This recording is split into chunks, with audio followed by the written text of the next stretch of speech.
À la base, ça devait être un chit-chat en voiture, les gars, ça se transforme en chit-chat, j'ai l'impression d'être à l'hôpital sur fond blanc. Salut tout le monde, je suis très contente de vous retrouver aujourd'hui pour une nouvelle vidéo chit-chat make-up, on va se préparer ensemble. Je devais la filmer dans la voiture, mais pour être hyper honnête, il fait tellement chaud.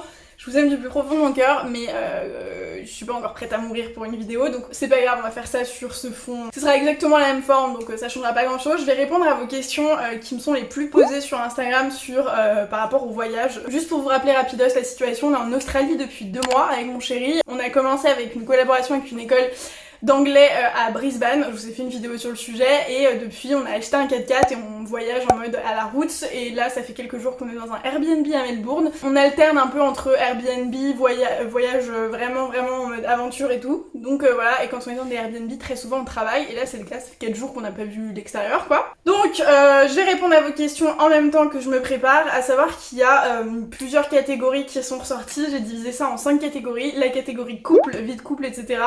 qui vous intéresse vivement, visiblement, la catégorie argent, la catégorie voyage, genre organisation pure et dure, l'hygiène et la catégorie pro, projet, etc. J'ai vraiment l'impression d'être nue, dépourvue de maquillage, dépourvue de tout. Je vais mettre des petits bijoux avant de commencer. J'ai reçu des bijoux de chez Ana Luisa, c'est écrit comme ça. C'est donc une marque new-yorkaise qui porte le même prénom de ma maman, donc je suis obligée d'aimer. Une marque new-yorkaise qui fait des bijoux absolument incroyables et qui sont beaucoup plus éthiques que ce qu'on a l'habitude de voir, donc un petit peu plus cher que ce que vous avez l'habitude d'acheter sur le e-commerce, notamment les trucs de dropshipping et machin et tout, mais beaucoup plus juste et beaucoup plus respectueuse de tout. En gros, tous les bijoux sont faits dans des matériaux 100% recyclés, donc pour tout ce qui est or et argent. Moi je suis une grande fan de doré, donc j'ai pris que du doré. J'ai pris ces petits bijoux que je vais mettre tout de suite. Donc ça fait un très joli double rang avec cette petite lune et ce petit rond avec des petits détails. Je suis fan, c'est exactement le genre de bijoux dont je raffole. Très contente de ces colliers. Et les boucles d'oreilles, je stresse totalement. J'ai 2 paires qui sont absolument dingues que j'ai déjà portées sur d'autres vidéos. Je sais pas lesquelles mettre. Est-ce que je vais mettre celle-ci ou celle-ci? Ah, je sais pas. Peut-être celle-ci. Vous auriez mis quoi, vous? Vous allez pas pouvoir me répondre, mais bon, je vais mettre celle-ci. Hop. Elles sont très belles et elles sont pas lourdes du tout, alors qu'elles sont plutôt épaisses. Donc genre tu les sens pas, tu sais, t'es pas endolori au bout de 2 heures de les avoir portées en me disant que tu vas perdre tes lobes. Pas du tout, elles sont hyper légères, donc bon à savoir. Et hop, je vais venir mettre cette petite bague. Oui, moi je suis adepte des bagues portées sur le majeur. C'est plus simple quand on a des messages à faire passer. Ils ont des bijoux à partir d'une 40aine d'euros globalement. Il y en a un peu pour tous les goûts. Si jamais ça vous intéresse, je vous laisse aller checker en barre d'infos, je vous aurais mis le lien et un petit code promo de moins 10% si jamais vous avez envie de craquer. On va commencer par la partie argent qui revient le plus souvent. Vous me demandez quel budget on est parti, combien on dépense par jour, etc. Alors très compliqué de vous répondre de manière hyper précise. On avait mis plusieurs milliers d'euros de côté, évidemment pour pouvoir tenir quelques mois sans nous dire qu'on avait besoin de bosser, ou enfin pour être sûr que peu importe ce qui se passe, on pourrait tenir un bon 6 mois tranquillement. Donc voilà, avant de venir on n'avait pas forcément d'idée de budget précis parce qu'on savait pas exactement ce qu'on allait faire et vu que c'est un peu au jour le jour, on n'a pas forcément besoin d'une somme précise, ça varie vachement. En ville on dépense beaucoup plus d'argent évidemment que quand on est sur la route. Sur la route, une nuit dans un camp ça coûte genre 40 $, alors qu'une nuit en Airbnb ça coûte genre 150 $, donc c'est pas du tout les mêmes budgets. Par exemple si tu restes en gros, en 2 semaines dans une ville, on dépense ce qu'on dépenserait en 1 mois sur la route. Donc genre, on peut dépenser, je pense, facile 2000 € dans une ville versus plutôt 1500 € par mois sur un voyage en mode à la route dans la voiture. Entre la nourriture, le logement, l'essence, parce que bref, tout ça a quand même des coûts. Comment on a fait pour mettre des sous de côté? Ça aussi, c'est une question qui revient grave souvent et j'ai archi du mal à comprendre cette question. Je sais pas ce que vous attendez comme réponse. Mais je travaille, je veux dire, vous êtes tous là en mode mais attends mais comment tu fais pour vivre, mais comment tu fais pour faire ça ici? Bah les gars je taffe, enfin je veux dire comme tous les gens qui veulent quelque chose et qui doivent gagner de l'argent, on travaille pour avoir ce qu'on doit avoir, donc voilà. La réponse, il n'y a pas de secret, il y a quelqu'un qui avait laissé un commentaire que j'avais absolument détesté, auquel j'étais obligée de répondre en mode ouais mais elle a ses parents derrière elle donc c'est facile. Alors les gars, si vous saviez à quel point personne ne m'aide depuis mes 14 ans, vous seriez un peu étonnés, mais enfin auquel cas, si c'était le cas, j'aurais été très contente, mais c'est pas le cas, et donc je sais pas pourquoi les gens à chaque fois ils sont obligés, avant de penser à la logique qui fait que tu as travaillé pour économiser, les gens pensent que tu es que tu viens d'un milieu très favorisé, que machin, que ceci, cela, pas du tout, genre juste normal. Une autre question qui est du coup notre revenu, comment on vit au quotidien. Donc déjà il y avait ces sous qu'on a mis de côté depuis quelques mois. Moi je savais que je voulais partir et donc j'ai toujours un peu épargné, mis des sous de côté, donc là il y avait un compte entre guillemets un peu dédié à ça. Et en fait on continue de travailler au quotidien. Moi mon travail maintenant c'est de créer des vidéos sur YouTube, de créer du contenu pour Instagram, et on a aussi notre marque de combinaison She's Wild pour laquelle on travaille encore, et d'ailleurs on est en train de développer la prochaine collection avec de nouveaux fournisseurs, de nouveaux ateliers, de nouveaux trucs. Parce qu'on peut travailler de partout dans le monde, il n'y a rien qui nous bloque, et donc c'est l'avantage, et clairement c'est un vrai avantage là-dessus, c'est qu'on peut vraiment travailler de partout dans le monde. Moi, pour YouTube, c'est juste une espèce d'organisation qui est quand même un peu différente, dans le sens où pour choisir les partenaires, je suis quand même un peu plus sélective, parce que il faut que ça fit avec le timing, il faut que je puisse réceptionner potentiellement les produits dans une ville, donc il faut que la campagne puisse aller au niveau des semaines ou du mois où la marque veut bosser avec moi. Ça implique juste une organisation un peu différente. Mais c'est toujours le cas. Je sais aussi que c'est un vrai sujet pour vous de vous dire non mais YouTube c'est pas un taf machin. Honnêtement, si vous saviez le temps que je passe sur une vidéo ou à répondre aux mails, à faire les trucs, à écrire une vidéo, à la filmer, à la monter, à la machin, ayant eu un autre travail qui est un peu plus conventionnel avant, je peux vous dire que le rapport sous temps passé est hyper déséquilibré et que c'est, croyez-moi que c'est un vrai travail. Parfois pas toujours payé à sa juste valeur par les marques qui nous disent bonjour, j'ai 50 € de budget, est-ce que tu peux me faire 3 vidéos YouTube de 8 posts Instagram machin. Non, les gars, je vais passer 3 semaines dessus, 3 semaines rien que payé au SMIC, c'est pas ça. Bref. Donc je continue de travailler, donc voilà le revenu, donc on continue de gagner des sous grâce à ça. Je travaille autant que si j'étais à Paris, donc il n'y a rien qui change là-dessus, et donc encore une fois, vraie valeur ajoutée, et il y a encore plein de métiers qui permettent de travailler en ligne, que ce job de créateur de contenu. Donc voilà pour celles et ceux qui se demandent pour la partie money. Ensuite on va passer à la partie voyage. Avec quel visa on est parti? Donc on a pris un working holiday visa, tout simplement parce que c'est le visa qui permet de rester le plus longtemps en Australie. On s'est dit aussi si jamais on avait envie de bosser pour je ne sais quelle raison, on pourrait. Et bref, c'est le visa qui permet de faire le plus de trucs, qui coûte à peu près 350 ou 400 €. Ça te permet de rester 1 an du coup. Est-ce qu'on a prévu de se poser ici si on a un coup de cœur dans une ville? Alors pas vraiment, en vrai, mais c'est très compliqué de vous répondre parce que encore une fois on n'a aucun projet fixe avec ce voyage. On va voir ce qui nous attend. Si on ne sait pas, on n'a pas prévu de venir vivre ici, on n'a pas prévu de rentrer non plus forcément pour faire notre vie à Paris, enfin on sait pas, on verra de quoi demain sera fait, si on a un coup de cœur, enfin bref, on vit un petit peu au jour le jour quoi. Est-ce que j'ai pas peur de m'ennuyer ici? Alors on en a souvent parlé avec mon copain en se disant mais nos journées vont très vite, quand on sera sur la route, nos journées vont très vite être un peu pareilles, genre on va se lever, on va fermer la tente, on va faire notre truc, on va faire notre machin. Je vous ai fait une vidéo d'ailleurs, une journée dans notre pot en road trip, on va voir des belles plages, on va truc, et puis toutes nos journées vont se ressembler. Honnêtement, il y a des jours qui sont un peu comme ça, où t'as l'impression que ce que t'as fait la veille, c'est exactement ce que tu vas faire demain et pendant la semaine à venir. Mais ce serait quand même un peu compliqué de se dire que c'est ennuyeux de voir des belles choses. Donc je pense que si on fait ça pendant 1 an, vraiment, oui, au bout d'1 an, peut-être qu'on se dira bon, c'est chiant.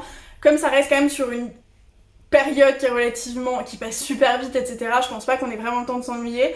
Et surtout, le truc qui est un peu différent avec nous, c'est qu'en plus de voyager, on travaille vraiment. Mon copain bosse sur ses vlogs, donc on est tout le temps soit en train de filmer, soit en train de bosser pour She's Wild avec les échanges avec la France, le machin, le truc, en train de gérer les commandes à distance, soit on bosse sur YouTube. Donc en fait, on s'ennuie jamais parce que comme on travaille, c'est quand même un truc qui vient changer un peu notre quotidien et qui fait qu'on doit quand même s'adapter par rapport à ça, pouvoir se poser pour faire des vidéos, pouvoir se poser pour répondre à des mails, donc on n'a pas vraiment le temps de trop chiller, de se dire oh vas-y je reste 8 jours sur cette plage à poil et je bouffe des poissons que je pêche moi-même et tout, donc il y en a quand même pas vraiment de routine par rapport à ça, donc honnêtement ça va.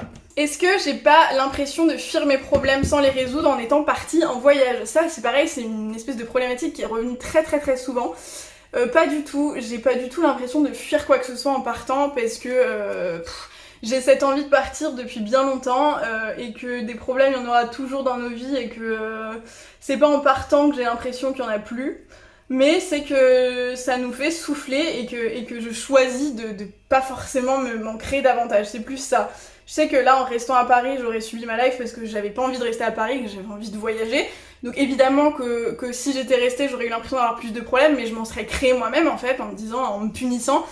J'écoute juste mes envies, donc je suis pas en mode non, je fuis des trucs, oui, peut-être un petit peu, mais je pense que c'est juste un moyen d'être plus saine d'esprit et de me ressourcer sans me mettre dans une espèce de truc à me forcer à penser à des trucs auxquels j'ai pas envie de penser, à me forcer à faire des trucs.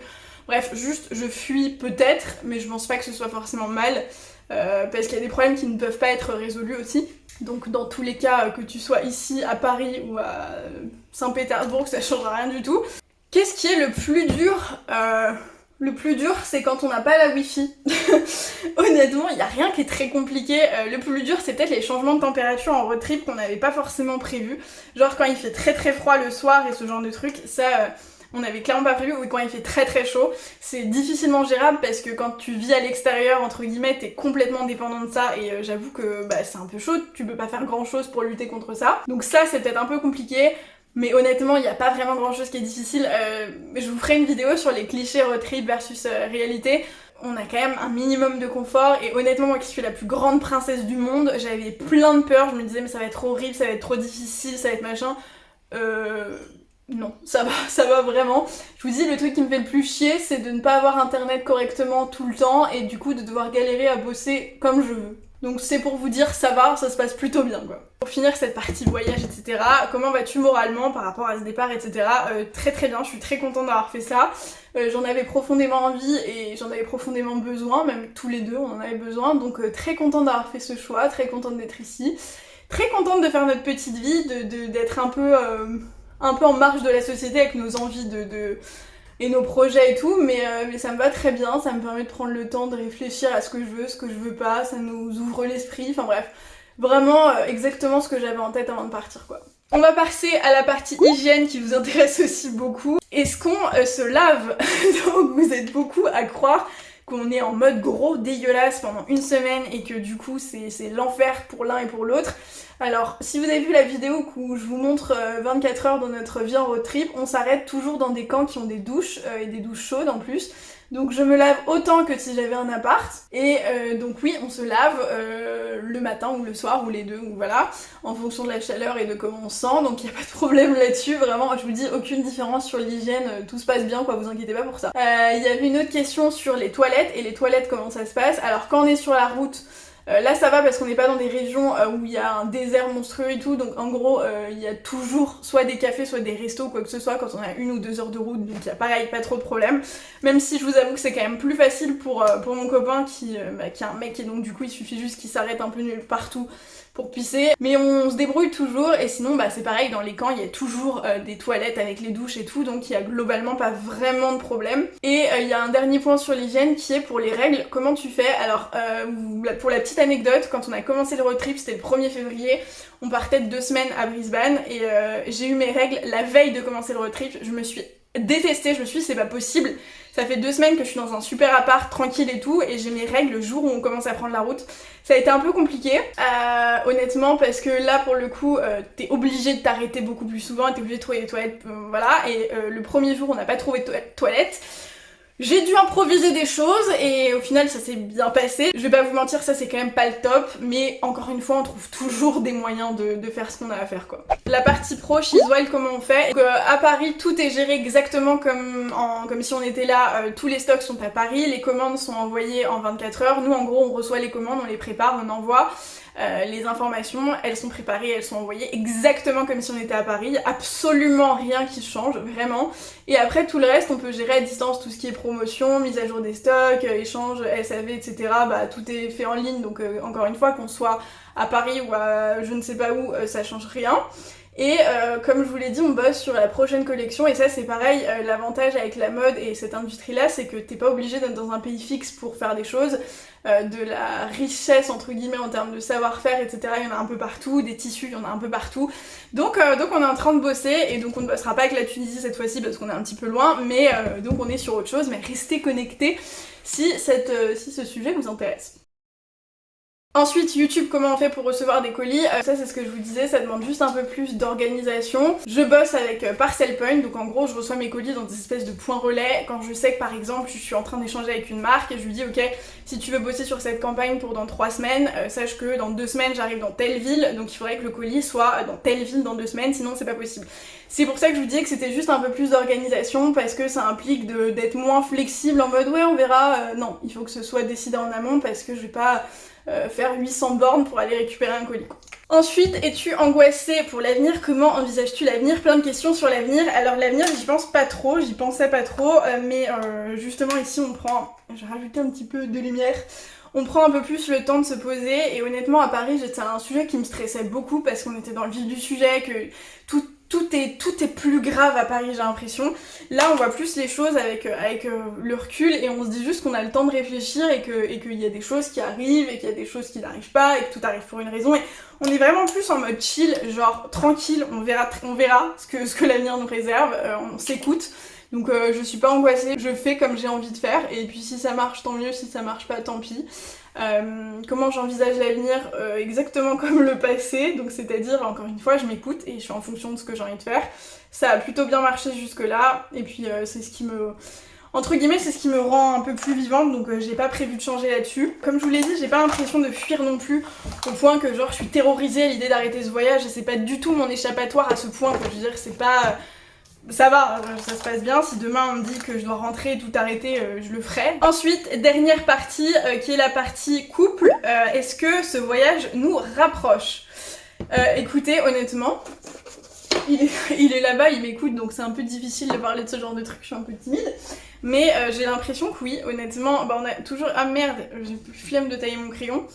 On a toujours été quand même assez collés l'un à l'autre. Ah, c'est compliqué de faire ça en parlant. On a toujours été très collés l'un à l'autre, on vivait ensemble, etc. Enfin, depuis le moment où on s'est mis ensemble, donc physiquement ça nous a pas forcément rapprochés parce qu'on a encore une fois toujours eu l'habitude d'être ensemble. Mais le fait de vivre ça à deux, de découvrir les choses à deux, justement de réfléchir à deux, d'envisager ce voyage à deux, enfin plein de trucs, ça nous rapproche. Et comme on est que tous les deux, on n'a pas le choix, et je trouve qu'on est vraiment dans un bon, très bon mood.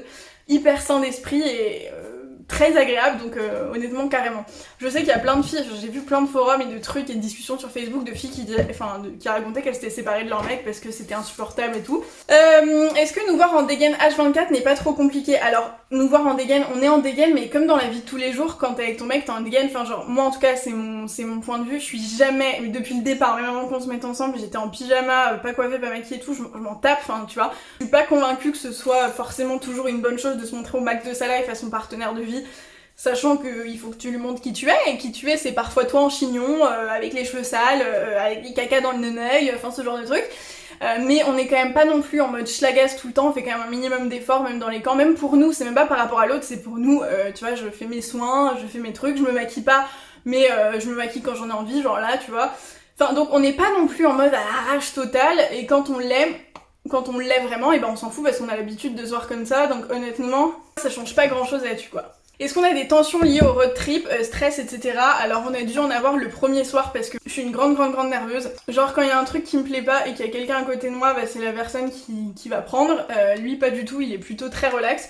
Donc moi j'étais plutôt du genre à... Le premier soir j'étais en mode mauvaise humeur insupportable et tout. Et je crois que c'est plus arrivé depuis, et honnêtement on prend tout plutôt à la rigolade, genre même les petits trucs, et encore on n'a pas eu de grosses galères donc ça va. Mais globalement, encore une fois, on n'est pas vraiment stressé, il y a rien, enfin on est dans un bon mood, il y a rien qui nous, enfin il y a pas grand chose qui puisse nous stresser dans la mesure où on s'écoute, et chaque matin on se lève en se disant qu'est-ce qu'on a envie de faire. Oh aujourd'hui rien, oh aujourd'hui j'ai envie de faire ça, c'est ça, donc on est plus dans un mood tellement tranquille que il n'y a pas de tension avec nous-mêmes, donc il n'y en a pas forcément avec l'autre. Donc vraiment c'est pas pour vous dire tout se passe bien, tout est génial, etc. parce que évidemment parfois, et encore je vous dis c'est beaucoup plus rare qu'à Paris, on se prend la tête pour des trucs de merde, mais ça dure 5 minutes quoi. Et vraiment en fait si je dois faire la rétrospective ou la comparaison avec notre vie à Paris, c'était beaucoup plus compliqué et beaucoup plus... il y avait beaucoup plus de tension quand on était en appart à Paris que maintenant. Vraiment. Est-ce qu'on se prend la tête, etc. Donc ça revient à ce que je vous ai dit, honnêtement, beaucoup moins, mais quasiment pas. Ça fait chier d'ailleurs, faudrait qu'on se prenne la tête plus souvent. On s'ennuie du coup. Et est-ce qu'on se sent seul? Alors on en parlait l'autre jour et honnêtement on est très bien à deux et tout se passe bien et tout, mais ça fait, enfin nous on est un peu dans ce mood aussi d'aimer profiter quand même un petit peu de son côté, donc on sait qu'on est là et on sait pourquoi on est là, donc on est très contents d'être tous les deux, mais de temps en temps on se dit ah j'aurais bien voulu qu'il y ait mes potes, j'aurais bien voulu faire une soirée avec mes potes là maintenant, donc évidemment qu'on est bien tous les deux et c'est très cool, mais évidemment que ça aurait été bien aussi que d'autres personnes viennent nous voir, ou que les autres nous manquent et qu'on a envie de vivre autre chose avec d'autres gens et tout, c'est normal. Ça aurait été peut-être un peu malsain de se dire non on est très bien tout seul, on peut plus jamais voir personne et tout, non non, bien sûr nos potes nous manquent, notre famille etc, et on a hâte de les retrouver pour se mettre des murs, non non non pas du tout, on a hâte de les retrouver pour passer du bon temps avec eux etc etc, mais pour le moment en même temps ça fait que 2 mois donc ça va, on n'est pas trop en souffrance, ma mère est venue nous voir entre temps et on rencontre mine de rien quand même un petit peu, pas beaucoup mais un petit peu de gens. Donc ça va, c'est gérable. Donc voilà, c'était tout pour cette vidéo chit-chat make-up. Je suis prête et je regrette déjà de m'être maquillée comme ça quand je sais qu'il va faire chaud dehors, je vais regretter. Mais ça fait du bien aussi de temps en temps de prendre un peu soin de soi, donc je vais arrêter de râler pour rien. J'espère que cette vidéo vous a plu, si c'est le cas, mettez un petit like et dites-le moi en commentaire si vous voulez voir des vidéos comme ça plus souvent en mode blabla, FAQ, etc. sur des sujets précis ou juste sur des updates de life. Si jamais les bijoux vous intéressent, encore une fois, je vous mets le code promo et les petits liens en barre d'infos, allez checker. Je vous invite à nous retrouver sur la chaîne de vlog de la personne qui est There Wild pour pouvoir suivre ces petites aventures parce que il vous montre les coulisses et absolument tout ce qui se passe, qu'on fait, notre quotidien, etc. Et moi je vous montre des choses beaucoup plus différentes, donc il n'y aura pas de doublons sur les deux chaînes. Retrouvez-moi aussi sur Instagram, c'est SoGirlYC comme le nom de la chaîne. Je vous laisse, je vous retrouve dans une prochaine vidéo et je vous fais plein de gros bisous. Ciao!